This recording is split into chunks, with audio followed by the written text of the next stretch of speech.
Hi, this is Alex, and in this flow tutorial I'd like to run over the at-risk member flow that we created for our Talent Stacker volunteer project. This is to monitor member records and if they fail to meet any of the milestones in a predetermined amount of time, their records are going to automatically be marked at risk so that they can be addressed by Talent Stacker management. So this is a record triggered flow, and we have some conditions at the beginning. This is a flow on the contact object. The contact object will trigger this flow, and these are the fields that will trigger any of the outcomes. They're basically all checkboxes. All of them will trigger the flow if false, except for the at risk. This is for manually registering a member at risk. All the others are automatic. But if a manager feels that a member is falling into the at-risk category, then they can manually mark them at risk as well.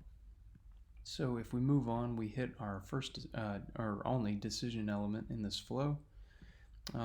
This is just to divvy out our outcomes here. Now the conditions here are made up of the type of outcome and the predetermined date for triggering that outcome. So for this one, obviously we have the do-it-yourself LinkedIn profile update, and it was not completed, so this status does not equal true, and we have our resource here that we created, and it is basically 15 days ago.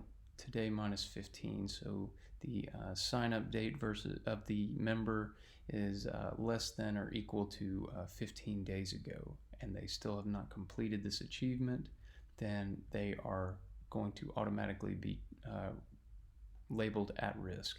And the same for all the others, that just with different time frames. We have our volunteer project, which is let's see, that's going to be 5 months. Job landed is 6 months. Certification not obtained in 3 months. And then we have our manual outcome here for if a record is marked at risk by a member of Talent Stacker management. Now we move into our outcomes, and we'll just go through a couple of these. So the first action is to update the records here. So we are going to update the contact record here with all of the fields from the at-risk record. We also would like the owner to be transferred, the ownership of the contact to be transferred over to Bradley Rice, so that only Bradley Rice can see and modify and do any other actions with this contact record. And through our org-wide defaults, sharing settings, and our role hierarchy, no one else can see these records owned by Bradley Rice.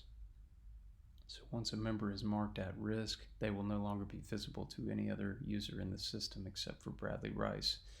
So there we go, and then it creates, the next action is it creates the actual at-risk record. These are also owned by Bradley Rice, and it copies the fields over to the at-risk record as well. So he can run reports and see a nice list of all of the at-risk records. And it is basically the same for each outcome in this decision here. If we go to volunteer project, same thing.